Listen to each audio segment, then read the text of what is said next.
एक ओंकार सतनाम करता पुरख निरभਉ निर्वैर अकाल मूरत अजूनी सैभं गुर प्रसाद जप आद सच जुगाद सच है भी सच नानक होसी भी सच। सो साध संगत जी, चल रही लड़ीवार कथा धन धन श्री गुरु ग्रंथ साहिब महाराज जी की संपूर्ण कथा हिंदी में आप सबके साथ साझी की जा रही है। पिछले दीवानों में हमने सुना है, मूल मंत्र के अर्थ समझने की कोशिश की है। पहली पौड़ी सोचै सोच न होवई, दूसरी पौड़ी हुक्मी होवन आकार समा है, तीसरी पौड़ी गावै को ताण, उसके अर्थ विचार समझने का।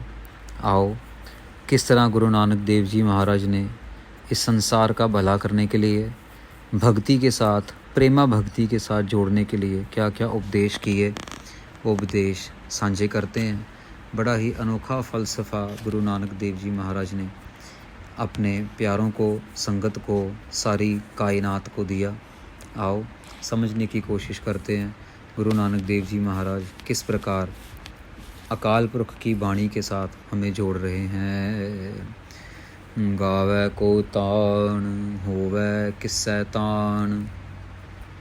गुरु महाराज ने पिछली पौड़ी में जब कहा ना कि हुक्म अंदर सबको बाहर हुक्म ना कोई, तो अब इसके बाद महाराज एक ऐसी ज्ञान की गुत्थी खोल रहे हैं जिसके अंदर भगत जना को, भक्तों को एक तरीके की प्रेरणा दे रहे हैं। क्योंकि साथ संगत जी, जब क्लास में बच्चा अच्छा परफॉर्मेंस कर रहा हो ना, तो टीचर उसको और इंस्पायर करता है, टीचर उसको और हल्लाशेरी देता है कि हाँ बेटा शाबाश शाबाश, ताकि वो और अच्छा परफॉर्म करे।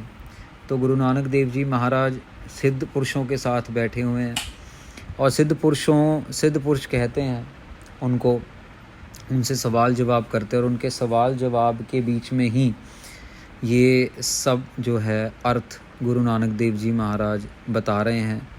कभी कभार उनके सवाल का जवाब दे रहे हैं, कभी कभार हमें ज्ञान देने के लिए एक ऐसी गुत्थियाँ जो हैं वो खोल रहे हैं जो कि हमने कभी पहले सुनी नहीं, समझी नहीं। साध संगत जी, आओ शुरुआत करते हैं। गावै को ताण होवै किसै ताण।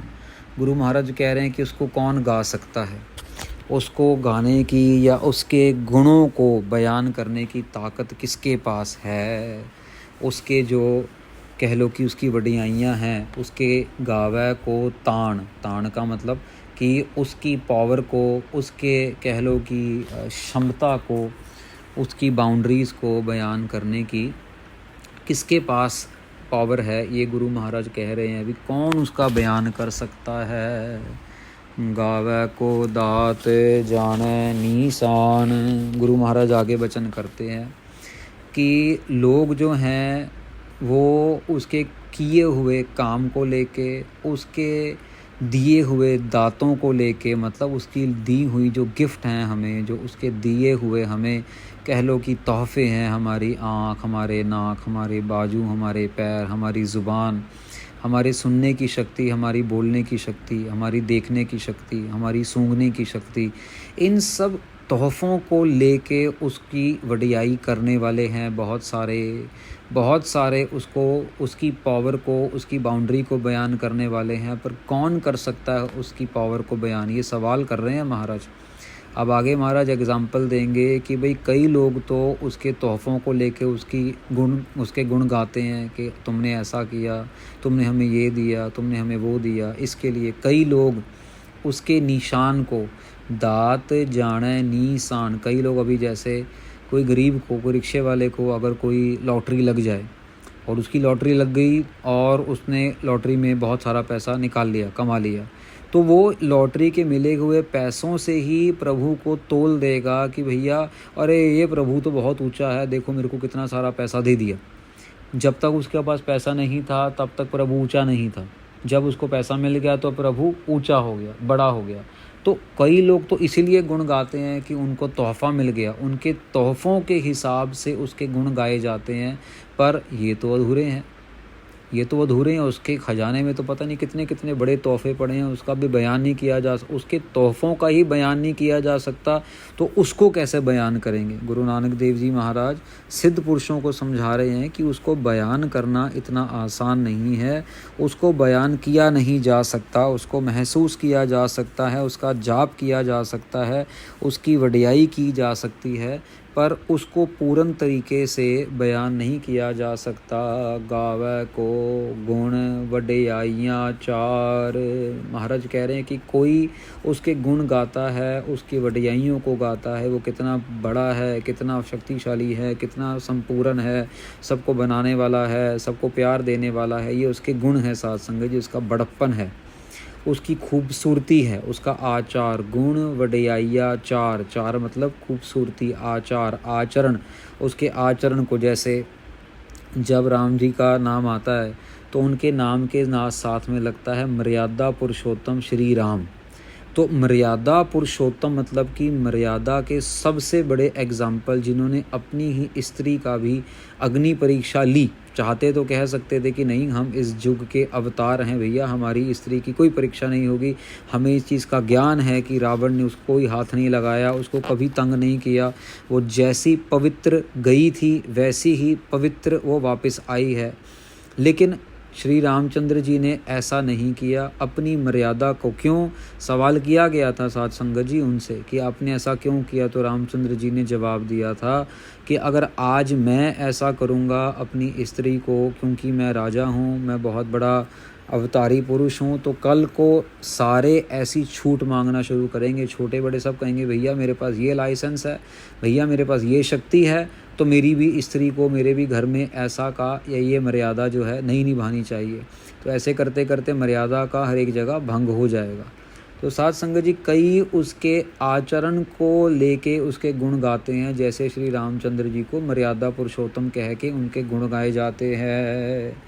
गावे को विद्या विखम विचार, कई लोग उसके ज्ञान को लेके, क्योंकि जब पंडित लोग या जो गुणी ज्ञानी लोग हैं, संत महात्मा लोग हैं, जब उनका अभ्यास करते करते जब उनको प्राप्ति होती है, जब उनको परमेश्वर के कह लो कि जो गुण हैं या शक्तियां हैं उसका उनको प्रमाण मिलता जाता है, उनके अंदर वो चीज़ खुलती चली जाती है, वो गांठें जो हैं अज्ञान की वो खुलती चली जाती हैं कि भैया काम में नहीं पड़ना, क्रोध में अपने आप को नहीं साड़ना और अपने आप को मोह के बंधन से बचा के रखना है। कई लोग इसी करके उसका गुण गाते हैं कि इतनी बड़ी बड़ी विद्या का दाता है परिपूर्ण परमेश्वर अकाल पुरख वाहिगुरु जी। वो इसी करके सिर्फ उसके गुण गाते रहते हैं कि हमें परमात्मा ने इतना कुछ दिया। कई लोग इस करके गाते हैं कि वो बहुत मुश्किल पढ़ाइयाँ करवा देता है। गावे को विद्या विद्या विखम विचार, विखम मतलब मुश्किल, विचार मतलब विचार करना, अध्ययन करना। कई लोग इसी करके, अब देखो ना, अब जैसे किसी डॉक्टर ने मतलब जो मेडिकल डॉक्टर होता है और उसने डॉक्टरी की पढ़ाई करनी है और जब एग्ज़ामिनेशन का टाइम आता है और एग्ज़ाम पास हो जाता है तो फिर जाते हैं ना लोग, मंदिर जाते हैं, गुरुद्वारे जाते हैं, मिठाई लेके जाते हैं, प्रसाद चढ़ाते हैं, कड़ा प्रसाद की देख करते हैं ना, सबके सब खुशी में करते हैं कि ये बड़ी मुश्किल पढ़ाई जो थी मेरी पूरी करा दी। इसी तरह से अध्यात्म की पढ़ाई को भी जो प्राप्त करते हैं, जिनको ऊंची ऊंची अवस्था मिलती है, जिनका मन जुड़ना शुरू हो जाता है, जिनका ध्यान लगना शुरू हो जाता है, जो अपने आप को ऐसी विचारों से निकाल के, जहाँ पे गंदगी है, जहाँ पे कूड़ा करकट है, कूड़ा करकट ये नहीं कि वो कूड़ा करकट जो हम डस्टबिन में फेंक देते हैं, हमारे मन के अंदर का जमा हुआ कूड़ा करकट जो है, जब वो बाहर निकालना शुरू कर देते हैं, किसी को गलत तरीके से बात नहीं करनी, किसी का दिल नहीं दुखाना, किसी को धोखा नहीं देना, सच बोलना है, गरीब और ज़रूरतमंद की मदद करनी है, ये सारे गुण जो हैं साध संगत जी ये परमेश्वर के ही दिए हुए हैं। और जब ऐसे गुणों का धारणी, जब भगत के पास ऐसे गुण आते हैं तो वो इस वजह से वडियाई करता है कि हे परमेश्वर शुक्र है कि मुझे आपने भक्ति की मार्ग में आगे रास्ता दिखाया है। तो गावै को विद्या विखम विचार। बड़े बड़े विचार जो हैं, जो विचारधारा वाले लोग हैं, वो उनके गुण गाते हैं। साध संगत जी, आप सबको पता होगा कि भगत वाल्मीकि जी को ज्ञान हुआ जब वो चोरी चकारी करते थे, और चोरी चकारी करते करते एक संत महात्मा के पास गए। तो संत महात्मा को भी लूटने लगे थे। संत महात्मा ने कहा कि मेरा तू सामान तो लूट ले, कोई प्रॉब्लम नहीं है, पर तू ये लूट क्यों कर रहा है, क्यों कर रहा है तू लूट? कहते मेरे घर वालों के लिए। कहते जिनके लिए तू लूट रहा है वो तेरा साथ भी देंगे, तेरे को लगता है वो तेरा साथ देंगे? कहते क्यों नहीं देंगे? कहते ठीक है, मेरा सारा सामान यहीं पड़ा, मैं कहीं नहीं जाता हूँ, मैं भक्ति कर रहा हूँ, मैं झूठ नहीं बोलता हूँ। तू पर लेकिन ऐसा कर, एक बारी अपने घर वालों से पूछ तो आ कि तेरा कौन साथ देगा, फिर ये लूट का माल भी तो उसी को दे दियो जाके सारा का सारा। घर आते हैं, अपने पिताजी से पूछते हैं, पिताजी मैं तुम्हारे लिए लूट लाट करता हूँ, लोगों को मारता हूँ और छीन छान के लेके आता हूँ, क्या तुम मेरा मरने के बाद मेरा साथ दोगे? तो उसके पिताजी कहते यार मेरी उम्र तो तेरे से कहीं ज़्यादा है, मैं तो तेरे से पहले ही मर जाऊँगा, मैं तेरा साथ कैसे दूँगा? अपनी माँ के पास जाते हैं, माँ से भी यही जवाब मिलता है। धर्मपत्नी के पास जाते हैं, धर्मपत्नी कहती है कि यार लोगों को तुम मारो लूटो, तुम, हमने थोड़ी ना कहा है तुम लूटो, हम कह रहे तुम्हें लूट के लेके आओ, मैं नहीं तेरा कोई साथ दूंगी, आगे जाके तेरे को अपने कर्मों का भुगतान खुद करना पड़ेगा। बच्चों से बातचीत होती है, जो घर में और होते हैं बातचीत करते हैं, सब मना कर देते हैं साध संगत जी। अब ये आते हैं वाल्मीकि जी साधु महात्मा के पास और कहते हैं कि मेरे घर वालों ने मना कर दिया, अब आप मेरे पे कृपा करो, मुझे अपना चेला बना लो। तो ये साधु महात्मा कहते हैं चेला तो मैं तेरे को बना लूँगा, पर तेरे को ये सब कोई लूट माट छोड़नी पड़ेगी। और वाल्मीकि जी फिर ऐसी भक्ति करते हैं, ऐसी बंदगी करते हैं, इतना भजन करते हैं साध संगत जी कि 10,000 साल पहले ही रामायण लिख जाते हैं, जो कि एक बहुत प्रचलित बात है हिंदू धर्म में कि रामायण जो है वो कई हज़ार साल पहले वाल्मीकि जी लिख के चले गए थे, ऐसा एक मत का मानना है। तो अब साध संगत जी, जब हम विचार की बात करते हैं तो ये विचार इतने बड़े बड़े अभ्यास करने वालों के अंदर जो विचार आते हैं, ये इसीलिए उनका गायन करते हैं क्योंकि उनके अंदर इतने बड़े विचार आते हैं। गावै को साज करे तन खेह।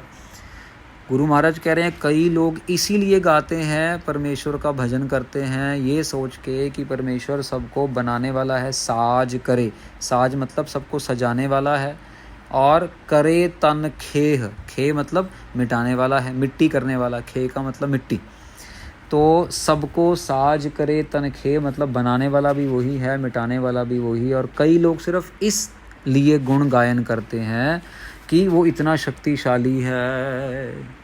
गावै को जी लै फिर दे। आगे कई लोग इसीलिए गायन करते हैं कि वो हमारा जो ज़िंदगी है वो हमसे ले लेता है और फिर से ज़िंदगी दे भी देता है।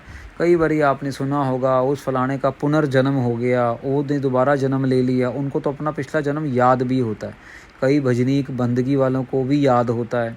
तो ये कई लोग सिर्फ इसलिए गुण गायन करते हैं कि यार ये जीने वाला भी है, ये जीवन दान देने वाला भी है, परिपूर्ण परमेश्वर अकाल पुरख वाहिगुरु, और ये मृत्यु देने वाला भी है, ये मिटाने वाला भी है, ये बनाने वाला भी है, ये मिटा के दोबारा बनाने वाला भी है। ये गुरु नानक देव जी, आप समझिए इस चीज़ को कि गुरु नानक देव जी परमेश्वर के गुणों का ही वर्णन कर रहे हैं, पर वडियाई दे रहे हैं हम लोगों को, आप लोगों को, अपने भक्तों को, अपने शिष्यों को जो उसका नाम ले रहा है। महाराज उनको वडियाई देते हुए परमेश्वर की वडियाई है, ये परमेश्वर की वडियाई है ना साध संगत जी की, वो जीवन दान दे रहा है, वो मृत्यु कर रहा है, ये उनकी वडियाई है ना। पर महाराज कह रहे हैं उसका जाप करने वाले बहुत हैं, कई उसको इसीलिए जाप कर रहे हैं, गायन कर रहे हैं, उसके गुणों का गायन कर रहे हैं। गावै को वेखै हादरा हदूर। महाराज कहते हैं कि कई उसको इसीलिए गायन कर रहे हैं, या आप हमें उसका इसलिए गायन करना चाहिए कि वो हमें देख रहा है, वो हादरा हदूर है। गावै को वेखै, वेखै मतलब हमें देख रहा है, हादरा हदूर मतलब बिल्कुल आमने सामने हमें देख रहा है, जैसे कि बिल्कुल हमारे पास में ही हो, हमारे सामने ही हो, हमारे पीछे ही खड़ा हो, हमारे साथ में ही खड़ा हो, हमारे साथ में ही बैठा हो, इतनी नज़दीकी से वो हमें देख रहा है। कथना कथी न आवे टोट।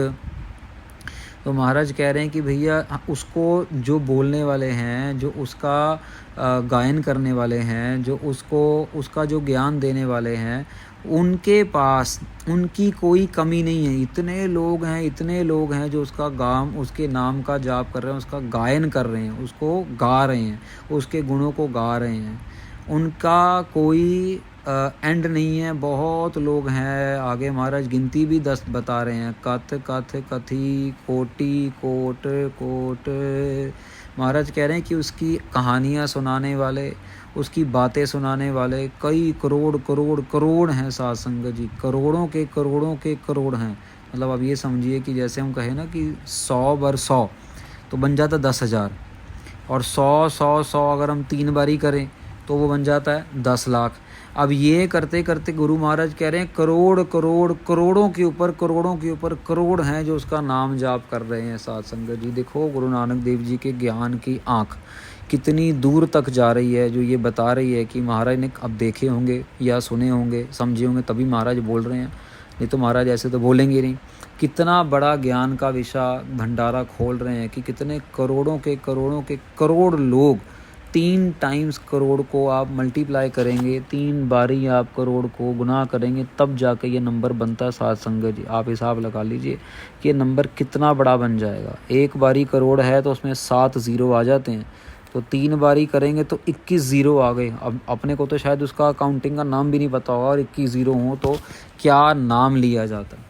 लेकिन गुरु महाराज कह रहे हैं इतने लोग हैं जो उसको जप रहे हैं, उसका जाप कर रहे हैं, उसको ध्यान में लेके कोशिश कर रहे हैं उसके गुणों को गायन करने की। देदा दे ले दे थक पाहे। महाराज कह रहे हैं वो दिए जा रहा है। हम लोग लिए जा रहे हैं। हम थक जाएंगे, लेकिन वो जो है कभी भी नहीं थकेगा। जुगा जुगंतर खाही खाहे। गुरु महाराज कह रहे हैं कि हम जुगों से खा रहे हैं, जुगों से ले रहे हैं, जुगों से उसका दिया हुआ पहन रहे हैं, और हम फूलों की खुशबू ले रहे हैं, हम खाना ले रहे हैं, हम पेड़ पौधों से छाया ले रहे हैं, सब कुछ पानी ले रहे हैं, हवा ले रहे हैं। कई जुगों से ये बिरती जो है, ये सृष्टि जो है, ये चली जा रही है। साथ के साथ हुक्मी हुक्म चलाए राहो। गुरु महाराज अगली आखिरी 2 पंक्तियों में साध संगत जी इस पौड़ी की आखिरी 2 पंक्तियों में गुरु महाराज बयान कर रहे हैं कि जुगा हुक्मी हुक्म चलाए राहो। महाराज कह रहे हैं ये सब कुछ जो हो रहा है, ये सब कुछ उसके हुक्म में हो रहा है। देखो साध संगत जी समझने की कोशिश कर रही है कि पिछली पौड़ी में भी महाराज ने हुक्म के ऊपर बहुत ज़ोर दिया, और इस पौड़ी में भी महाराज हुक्म के ऊपर बहुत ज़ोर दे रहे हैं। सारा कुछ बोलने के बाद इतने लोग गुण गायन कर रहे हैं, इतने लोग महाराज का नाम ले रहे हैं, उतने लोग महाराज के जो किए हुए परोपकार हैं उनको याद कर रहे हैं, लेकिन ये सब कुछ हो कैसे रहा है? ये सब कुछ उसके हुक्म में हो रहा है। हुक्मी हुक्म चलाए राहो। वो हुक्मी है और वो अपना हुक्म चला रहा है, और वो चलाते चलाते हमें इस रास्ते पे चला रहा है। अगर चोर है वो चोरी कर रहा है, वो भी उसके हुक्म में है। अगर कोई भगत है वो भक्ति कर रहा है, वो भी उसके हुक्म में है। अगर किसी की बच्ची की शादी हो रही है वो भी उसके हुक्म में है, और अगर किसी बच्चे का तलाक हो रहा है वो भी उसके हुक्म में है। तो साध संगत जी हुक्म का मीनिंग इतना बड़ा बन रहा है कि हमारे कानों के, हमारे आँखों के, हमारे दिमाग के पर्दे बड़े ज़बरदस्त खोले जा रहे हैं गुरु नानक देव जी की महाराज की कृपा से, कि महाराज आप हुक्म के ऊपर इतना ज़ोर दे रहे हो। और महाराज कहते हैं हाँ हुक्म के ऊपर इतना ज़ोर दे रहे हैं, और इसी ज़ोर देने के चक्कर में ये बताना चाह रहे हैं कि नानक विगसै वे परवाह हो। महाराज कह रहे वो इतना बड़ा है, इतना विशाल है कि इतना कुछ करने के बाद भी वो बेपरवाह है, उसको कोई चिंता नहीं है। विगसै वो खुश है, वो विकास में है, वो बढ़ रहा है, वो खिल रहा है, वो खिला हुआ है, उसके अंदर रंग ही रंग है, भरपूर ही भरपूर है, कोई कमी नहीं है। कभी भी आप किसी भी धर्म ग्रंथ में ये नहीं सुनेंगे कि परमेश्वर छोटा हो गया, परमेश्वर दुखी हो गया, परमेश्वर परेशान हो गया, परमेश्वर रो रहा है या परमेश्वर का नुकसान हो गया या परमात्मा ने ऐसा कर दिया तो उसको सज़ा मिल गई, आप कहीं भी नहीं सुनेंगे। वो इतना बड़ा, इतना शक्तिशाली है, इतने हर्षो उल्लास में है, उसको कोई परवाह नहीं किसी की, बस वो अपनी चाल चलता जा रहा है। वो उसका जो क्रिया है, उसका जो काम है, वो हमारी देखभाल करना, हमें संभालना, हमें हमारे कर्मों के हिसाब किताब से हमें हमारा काम करना या काम ना करना, सब कुछ उसके हुक्म में चल रहा है। साध संगत जी, बड़ी बड़ी बड़ी ज्ञान की गुत्थियाँ गुरु नानक महाराज खोल रहे हैं करके। सिद्ध पुरुष जो हैं वो अपने पद्मासन पे, वो अपने आसन पे, वो अपने योग ज्ञान के ऊपर बहुत भरोसा रखते हैं कि हमने योग किया तो हमें ये शक्तियों की प्राप्ति हुई। पर गुरु महाराज कह रहे हैं कि नहीं, अगर ऐसा होता तो तुम सबको एक जैसी प्राप्ति होती, किसी को कुछ मिल रहा है, किसी को कुछ मिल रहा है करके तुम योग तो सारे तुम खुद कर रहे हो, पद्मासन तो सारे लगा रहे हो, तुम क्रिया सारी कर रहे हो, लेकिन जिसको जो मिल रहा है वो उसके हुक्म में मिल रहा है। और अगर किसी को नहीं मिल रहा तो वो भी उसके हुक्म में नहीं मिल रहा। तो गुरु नानक देव जी महाराज बड़े क्लियरली समझा रहे हैं कि उसके हुक्म को मानना, समझना, यही सबसे बड़ा हमारा कर्म है, हमारा धर्म है। तभी पिछली पौड़ी में भी महाराज ने हुक्म की बात की, साध संगत जी, और इस पौड़ी में भी गुरु महाराज हुक्म की बात कर रहे हैं। अगर बच्चा जन्म ले रहा है तो उसके हाथ में है। आप समझ जाइए इस एग्ज़ाम्पल से कितने टेस्ट आ गए, कितनी दवाइयाँ आ गई, कितने सारे ऑपरेशन आ गए, लेकिन फिर भी साइंस अभी भी जो नेचुरल तरीके से बच्चा नहीं पैदा कर सकती। हाँ, टेस्ट ट्यूब के अंदर भी जो बच्चा पैदा करना है वो भी नेचर के ऊपर डिपेंड करता, नहीं तो सारे के सारे IVF टेस्ट जो है वो पास हो जाते अगर IVF ही सबसे बड़ी एक बच्चा पैदा करने की मशीन बन जाती। लेकिन ऐसा नहीं है। जितनी मर्जी दवाइयाँ डाल दें, जितने मर्जी इंजेक्शन लगा लें, लेकिन मौत से नहीं बचाया जा सकता। जब आनी है तो वो आ ही जानी है। साइंस ने इतनी तरक्की कर ली, लेकिन ये नहीं कह सकती कि भैया हम इसको मरने से बचा लेंगे। ये मरेगा ही नहीं, ये अमर हो जाएगा, 400 साल 1000 साल तक ये जिएगा, ऐसा नहीं हो सकता। क्यों? क्योंकि ये ताकत परमेश्वर के हाथ में है, ये उसके हुक्म के अंदर है, और यही हुक्म को फॉलो करना ही हमारा धर्म और हमारा कर्म है। साथ संगत जी, सो इसके साथ गुरु महाराज की कृपा से जपजी साहिब की तीसरी पौड़ी की समाप्ति होती है। साथ संगत जी, गुरु ग्रंथ साहिब महाराज जी के ही अंदर ये पहला अंग जो है, पहला अंग गावे की पौड़ी से जो है वो समाप्त होता है। और गावे की पौड़ी में जो आधे में जाके गावे को वेखै हादरा हदूर, इससे गुरु महाराज का दूसरा अंग आरंभ हो जाता है।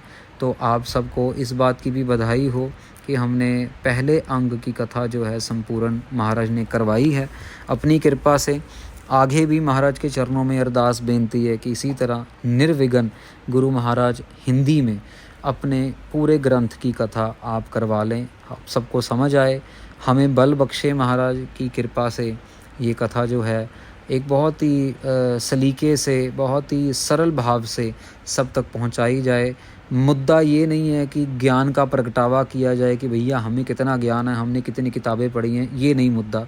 मुद्दा ये है कि सरल तरीके से, अच्छे तरीके से आप सबको कथा समझ आए और हम इसको अपने जीवन में ढाल सकें। हाँ, साथ साथ में जो ऐतिहासिक तथ्य हैं, जो प्रमाण हैं, जो साखियाँ हैं, जो इतिहास के पन्नों में हमारा विशाल, सुंदर और गोल्डन हिस्टोरिकल पेजेस में से जो हमें कह लो कि एग्ज़ाम्पल रेफरेंसेस मिलेंगे, वो साथ साथ शेयर करते जाएंगे।